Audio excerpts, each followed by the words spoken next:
You're listening to the Chorus One podcast, a show that covers decentralized networks and their impact on the evolution of automated and borderless economies. On this podcast, we invite pioneers and builders to discuss the decentralized protocols and projects they are working on. On the show today, we have Shane Vitarana, co-founder of Stargaze. Stargaze is a fully decentralized NFT marketplace. Stargaze has built the first standard in the Cosmos ecosystem for NFTs, which is similar to the ERC 721 standard on Ethereum. Stargaze is IBC compatible, meaning NFTs minted on Stargaze will be able to be sent to any other sovereign network in the Cosmos ecosystem, which are also IBC compatible. Stargaze is using novel incentive mechanisms such as staking and rewards to incentivize users to take certain actions within the network, which has never been done before in any other NFT marketplace in the crypto ecosystem. Tune in to hear about the evolving idea of Stargaze, from a Web3 version of Twitter to a staple NFT network in the Cosmos ecosystem. Hi, and welcome to another episode of the Chorus One podcast. Today we're here with Shane Vitarana, co-founder of Stargaze, and your host, Xavier and Felix. And hi, Shane, welcome to the podcast. Hey guys, how's it going?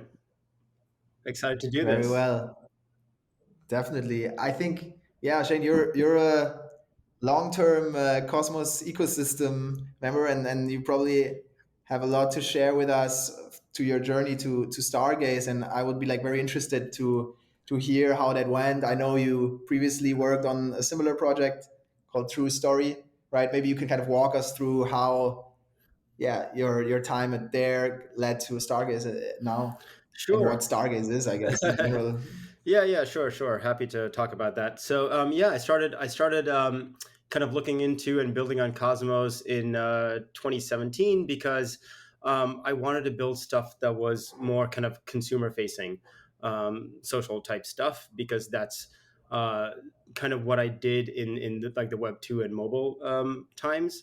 And I discovered Cosmos because Ethereum mainnet wasn't scalable enough to kind of build what I wanted to build. So my first job was working at TrueStory, and it was one of the earlier projects that was building with Cosmos SDK.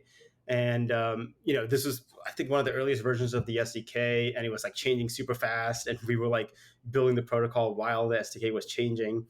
But ultimately it was too early, right? You need a DEX. You need a DEX in an ecosystem for liquidity and just to build anything basic. And TrueStory was one of those kind of startups that got funded at kind of the hype cycle of 2017, and then we kind of built during the bear market, and then it kind of ended at the end of 2019, and it's just the market at that time was more interested in DeFi, and they weren't really interested in the type of things we were building at that time. So TrueStory kind of folded at the end of 2019, and then I teamed up with some of the people I was working with there, and we started Stargaze, and that was also kind of a long journey. It didn't start out as Stargaze. It started out as, it went through 3 different names, and but we're at Stargaze now. And I can, I'm happy to dive in and talk about that whole evolution. The first name of Stargaze was Rocket Protocol, and what we were building was this kind of social protocol where you had a hub chain, and you had all these kind of subreddit chains. And what we were basically doing was kind of putting a Reddit or Twitter on the blockchain. We were decentralizing the backend, but we weren't really bringing any new incentives or anything like that. And I realized that we could just do so much more. We can do so much more, and we were kind of prematurely optimizing at that time, and then that led us to building Stakebird, which is introduced this quadratic voting based curation layer. Um, and that was more about curating Web 2 content. And at this time, there still wasn't a DEX on Cosmos yet. So the mechanism design had to be built around assuming that there's no tokens. um, and so we kind of like built this kind of I guess you can call it like to earn or curate to earn kind of model. And Stakebird was kind of you get a bunch of free tokens every day, which are like voting tokens, and then you curate tweets essentially. Um, while building that, we realized that it's so much nicer to build a pure Web3 protocol and not be dependent on anything in Web2 because it kind of like handicaps the protocol, right? So let's say you like curate a tweet and then someone deletes it, then you have this like dangling information on the chain that doesn't point to anything on Web2, right? And that's when we realized, we should just build a pure Web3 protocol, have the content be NFTs, and everything then can like live on chain. And then if we want to integrate it with Web2, then we can sometime later. And that kind of evolved into what is Stargaze now. I think you touched on many things there. Would be interested, yeah, just to hear more. So I think, totally right. In 2019, it's completely different. 2 years on, we have much more of a diversity in terms of what people are interested in crypto in general. And so I guess you said in 2019 it was too early. And so it would be fantastic to hear, like in your eyes, so why is it the right time to sort of do this now? And why have you chosen 2021 is now go time again, and compared to say the previous TrueStory where it wasn't right 2 years ago? Yeah, so now I just like understand the timing situation a lot better and the evolution of ecosystems, right? So Ethereum is really where the end user creativity is kind of happening right now, and it's really kind of a good model to follow.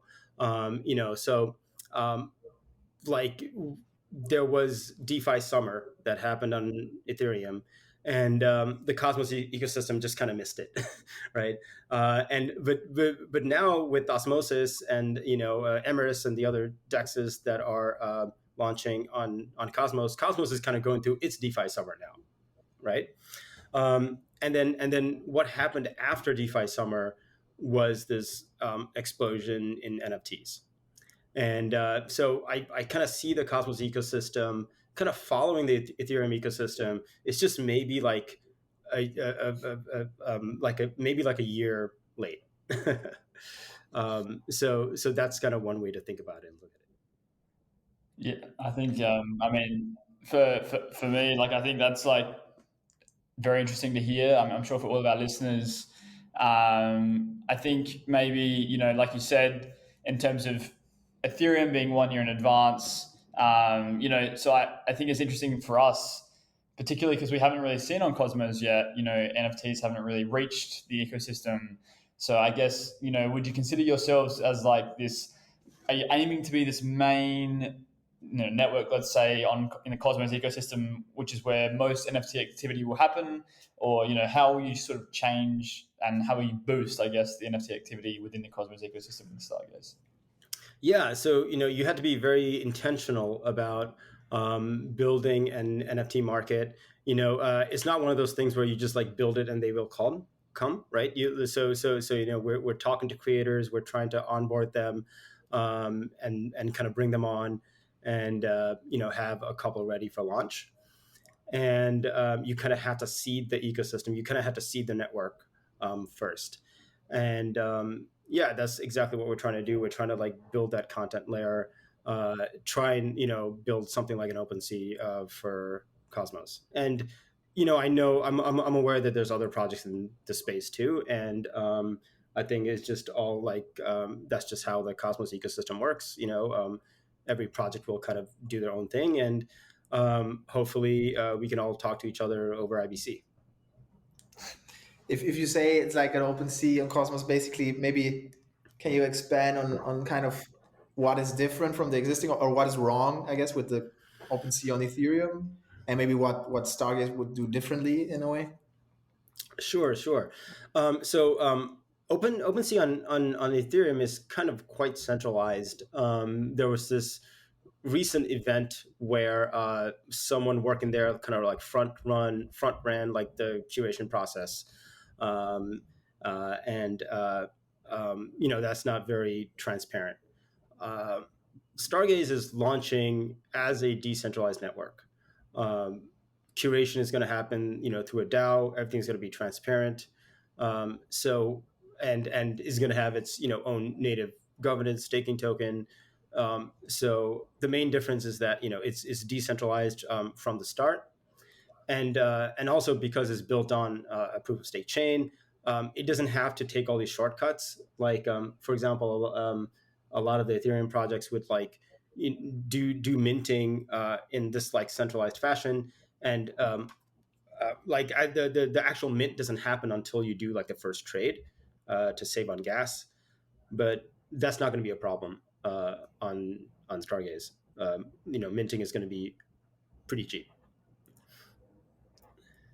And when you talk about curation that you've mentioned a few times already, so who are the types of sort of actors in this network? So you have curation. I don't know if that's a DAO or if that's sort of some governance thing. And I guess one of the cool things with Cosmos as well, like you mentioned before, is that you can have the staking token as well. So the people that hold that might be able to vote on different things. But yeah, how can you sort of envision the different actors and what they're doing and how they combine with some decision making, let's say, within Stargaze? Sure, sure, yeah. So the main actors on the platform, there's the creators of the content, right? Um, there's the curators, which is going to be a DAO, but it's a DAO that's separate from the community pool, which is more based around the validators and the infrastructure providers who are going to be voting on governance changes, parameter changes, stuff like that, right? So you'll have kind of like this like infrastructure community pool DAO. You have the curators, the creators, and then you have the token holders. You have the normal people that are just using it. They're bidding on NFTs and stuff like that. Well, yeah, so I'll take off with that. So basically, when we talk about, curators and DAOs and et cetera, and what you can do with that. So in general, when I think of a creator in the decentralized ecosystem, let's say, I can sort of think of some ways that you can incentivize this, like you said before. So one thing that you said at the start was, you could port, let's say, Twitter to your own Web3 version of that, like you did before, and you had like sort of your own decentralized version on the back end of that. But I guess one thing that really excited me when I personally started talking to you and hearing about the idea for Stargaze is this sort of incentive mechanisms that you can create, especially within this NFT world, let's say, or Web3 world. And so, are there any special ways that you're incentivizing people, like creators, for example, to choose your platform, perhaps say other platforms, or will it be more of like an ethos thing where they want to choose this because it's more decentralized? Yeah, I think people are going to choose Stargaze for various reasons, and I think one main reason is going to be because it's a climate neutral proof of stake chain. As far as I'm aware, I'm not aware of any other project that's a proof of stake chain made purely for NFTs yet. Um, and right now there's like there's this project on Tezos. I'm not sure how to pronounce it as a French name, Hic Danuk or whatever it is called, and it attracts certain creators because they want to mint on a climate friendly platform. So I think creators are going to be attracted to Stargaze for that. But there's all this other stuff you can do. So on a Cosmos chain, you have inflation as a primitive, and you have staking as a primitive, and these are things that are not generally available on Ethereum. So you can use it to incentivize certain things. Um, so yeah, we have plans to use inflation to incentivize bidding. We're also going to have some element of staking involved on the end user side, um, and yeah, we definitely want to take advantage of the unique things you can do with the Cosmos chain that you can't do on Ethereum. Yeah, I mean, for sure. I mean, we've mentioned already in this podcast, I think the flexibility that you get building on Cosmos is just so nice compared to something like Ethereum. But I think, as mentioned as well earlier, this IBC aspect of Cosmos, and how you can sort of port things from one blockchain to another, let's say. And I think that also might be something that could be potentially very attractive for a creator or even maybe a network themselves. So I don't know how you could see it, or if you have any ideas for how this might work. Where let's say like a regen, like an ecological network, or you have like a Nakash, which is like a decentralized cloud, how they might be able to, like the network themselves could also be the creator, and then I guess bring the NFT minted on your chain back to their own network. Could you see a place for Stargaze like that as well, in terms of like really the synergies with other networks, I guess, and help, like a platform for them to also help their own users? Yeah, yeah, I'm very excited about that.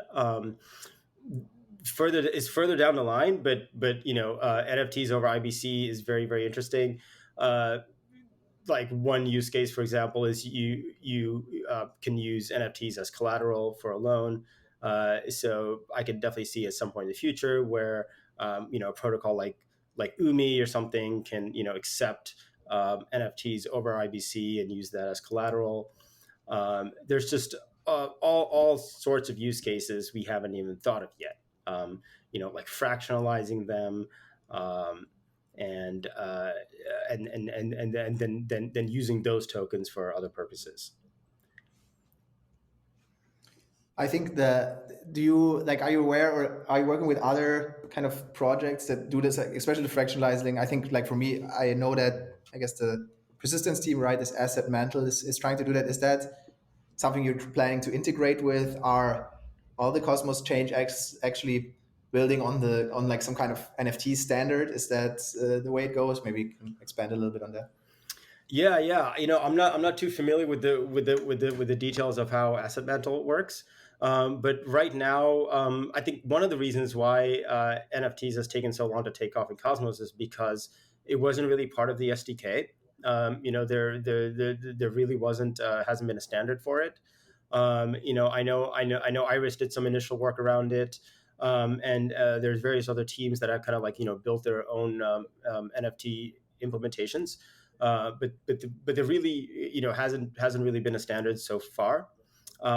So like right now, everyone is kind of doing their own thing. But at the end of the day, there's not too much of a difference between NFTs, and you can find some kind of way to translate one to the other. Um, Us personally, we're using Cosmwasm. I was in the initial hackathon team that helped build Cosmwasm, and we really like Rust as a development language, and so that's kind of what we're standardizing on. And but after there's an IBC kind of NFT protocol standard on Cosmos, it doesn't really matter what people how they represent NFTs on the back end, as long as it can be ported to that IBC standard and transferred over chains. And this might be geeking out a little bit on NFTs in general. But so in Ethereum, for example, and also Solana, but especially Ethereum, there are some new EIPs being sort of floated about, which is like you have some attributes, let's say, of some NFT that you can program in, and these can sort of change over time. So actually, there's been some sort of thinking in general with like now bridges between Ethereum and Solana, and in a way you can think of that with Cosmos and different chains. This sort of bridge thing with IBC. I'm interested, this standard that you've developed, with using Cosmosm.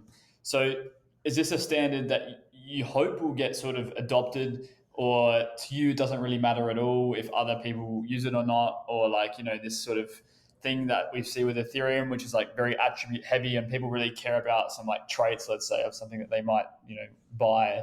So, is it sort of similar in terms of the design of like what you might see on something like Ethereum and what you've designed, or you've designed something completely different there? Well, what we've designed is based on this standard called CW721, which is kind of part of the library for Cosmoplasm. And I believe Terra is also kind of building on that. Uh, and I think as people start developing in the Cosmos ecosystem, I think going forward, that standard is going to be used more and more. And it really has like a good kind of mapping to ERC 721.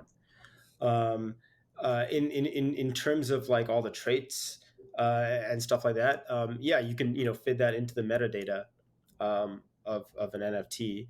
And one of the advantages of building on Cosmos is that you just have more storage, you have more space. That's cheaper. So you can fit more of the NFT metadata on chain itself, which is pretty cool. So that kind of limits centralized actors. And I'm also excited about just like in terms of art, in terms of generative art, you can definitely fit a lot more in the contract.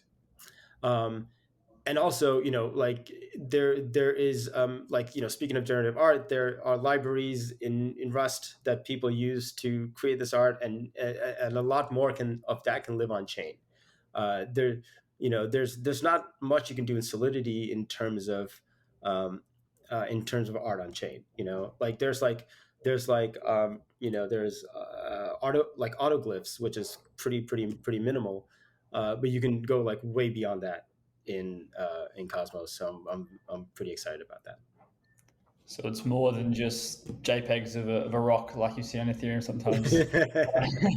But no, I think that's super cool, and really, I mean, even for me personally, that's really interesting to hear like how it might differ from Ethereum and some of the extra things you'll be able to do it on Cosmos, because obviously these are things that are very attractive for people outside of the Cosmos ecosystem that might not know or understand yet some of the benefits of being in this sort of ecosystem. And so, like from Chorus One, I mean, some of our listeners now might be sort of wondering, okay, so we're talking a lot about NFTs today. So, is this like, is there staking involved? Like, what does a node operator do here? So, I guess actually a question that I have in general, I'm not sure if you'll be able to answer this, is that, so staking is like this vertical, and we have DeFi as a vertical, and we have NFTs as a vertical, and we have some others. So NFTs and DeFi, like you mentioned earlier, you can put them together. So let's say you can use an NFT that you own as collateral to take a loan out and have more money, basically. And some credit. So let's say staking. So staking and NFTs, I think, are quite far separated because in a network you might want to stake your token to help secure a network, and then you earn rewards for that. But can you stake an NFT and earn rewards for staking an NFT? Like, does that make sense, or does that actually can you help secure a network with this value that perhaps is a different sort of monetary value to the tokens that you're staking, for example? Like, have you had any ideas behind like that sort of intertwine, let's say?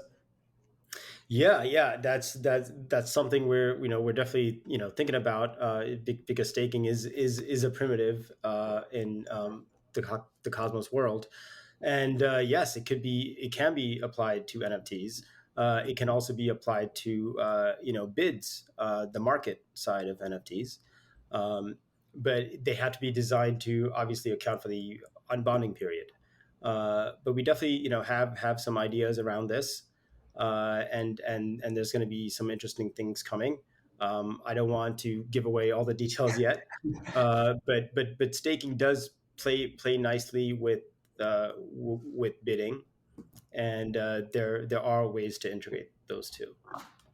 Like to earn extra yield, to incentivize certain actions and so forth.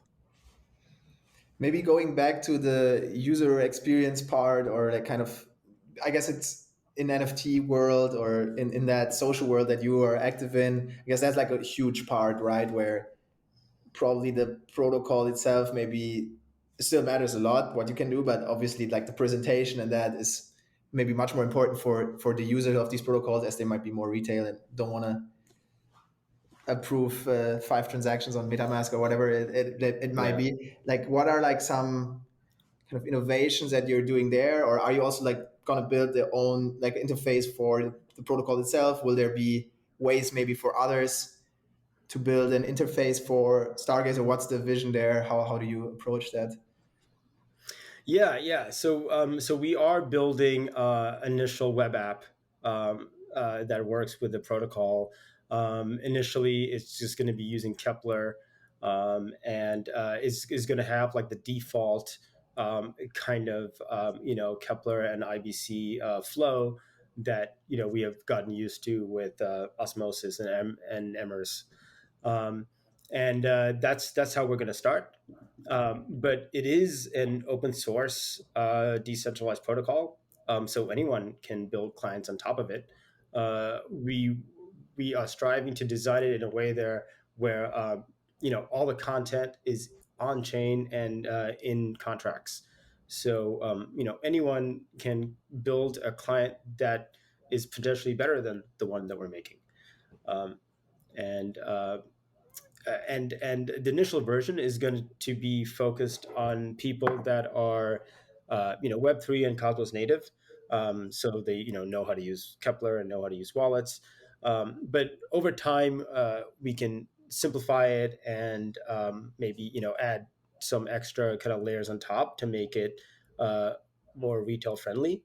But the initial version of it is going to be pretty vanilla because we just kind of want to keep things simple for launch. No, I think that's completely fair enough.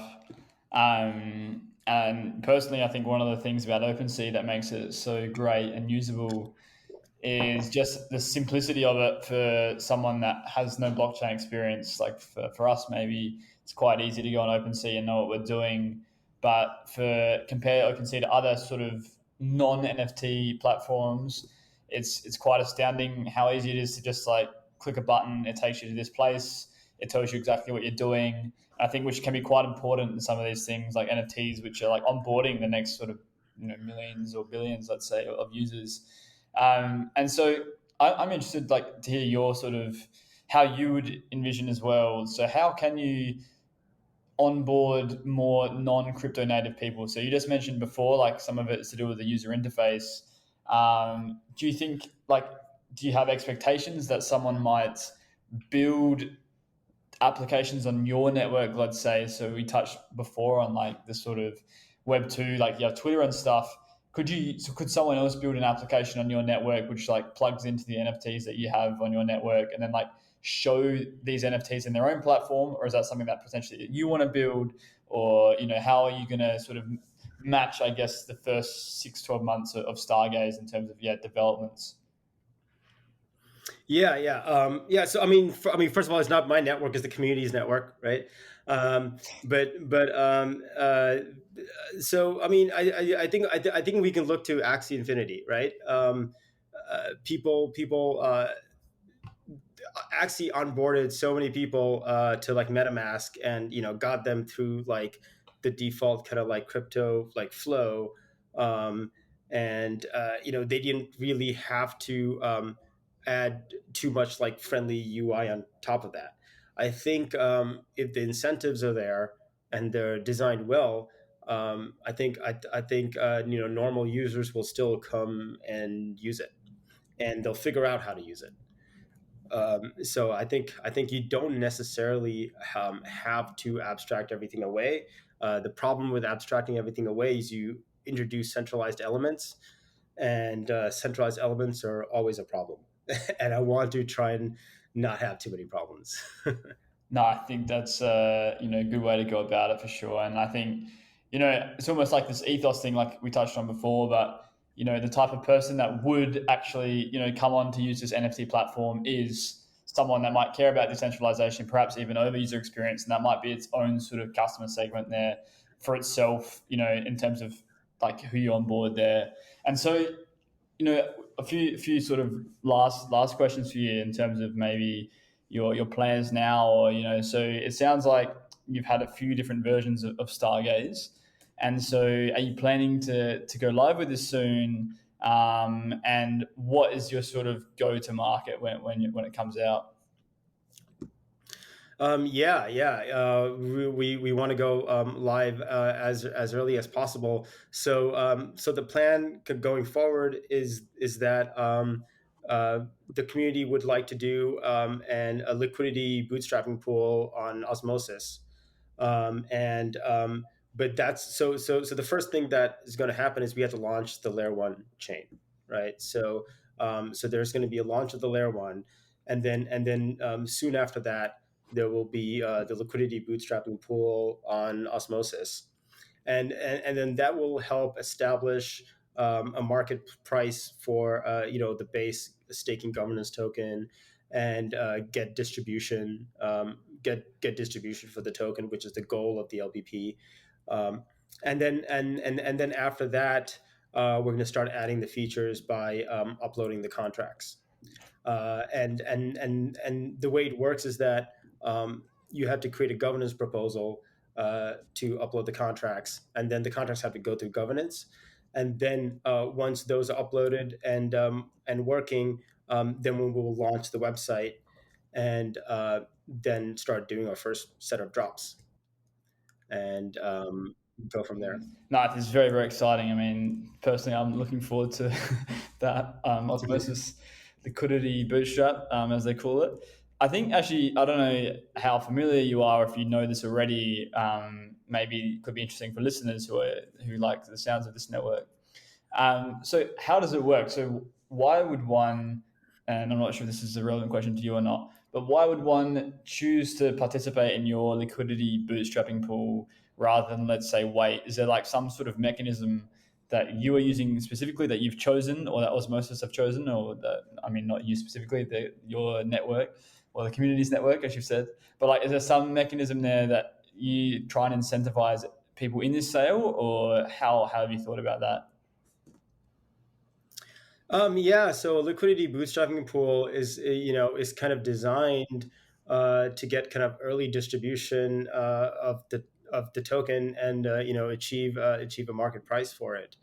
For early people who want to try this and kind of get in is probably the best way for them to have access to it. And there'll be some airdrops and stuff like that too in the future. But if you want to get a little more than that, then the LBP is probably the better way to do it. Cool. Yeah, no, it's some good tips there, and some bit of an alpha leak with the airdrops. I'm sure people will be sitting around wondering, how to get their hands on some stars, I guess you're going to call it. So Yeah. Yeah, I think I was wondering, now you have this, obviously you have this platform marketplace, let's say NFTs, people mint their NFTs. Now, of course, people want to do things with their NFTs, and I guess like also there's a lot of activity on Ethereum, I guess, emerging around building like kind of whole games, like you also mentioned, Axie Infinity, around NFTs and maybe applications. Do you expect that to be built on top of Stargaze directly, for example, or would you see that as like, maybe if I'm a game in the Cosmos NFT or Cosmos ecosystem, am I building my own chain and kind of tapping into the NFTs from Stargaze, or how do you see that all working together? Yeah. I mean, one of the reasons NFTs has really taken off this year is just a lot more you can do with them, right? So people use them as the profile picture avatars, and there's also these communities that kind of like really get built around them. A lot of the times, your NFT is almost like a pass that you can use to gain access to like a Discord of people who have that NFT, who are part of like the Bored Ape Yacht Club, right? Like if you have a Bored Ape, you have access to the Discord, and there's also like a game that's only available to the people who have this NFT, right? And none of that tooling really exists for Cosmos yet. So we're actually going to be building a lot of that as well. So we're going to be like building like Discord bots and other tooling that's built around these NFTs. okay, yeah, And that's no, for sure. That's, I think, even in the Solana sort of ecosystem, that had to be sort of built from the ground up, which I think is also quite interesting. That even though it might be similar, where it's all on Discord, let's say on Cosmos, Ethereum, or Solana, or wherever else, you still have to build out or using Discord, you still have to build out separately something that actually communicates with this Discord thing, which I can imagine is a lot of work in itself.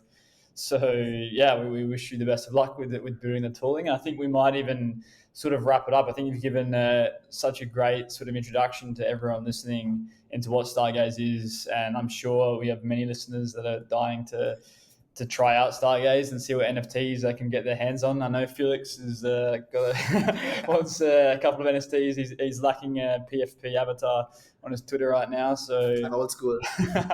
and Shane, thank you so much for your time today. At Chorus One, we've been supporting you from an early stage now, and we're really excited to sort of continue supporting you and contribute by being an actual validator on your network, and hopefully, receiving either some delegations or helping your community in other ways in the future. So maybe it might be a good time now, if you don't mind, maybe pointing some listeners in your direction in terms of your personal Twitter, and also maybe Stargaze's Twitter itself, or socials where people can find you on Stargaze.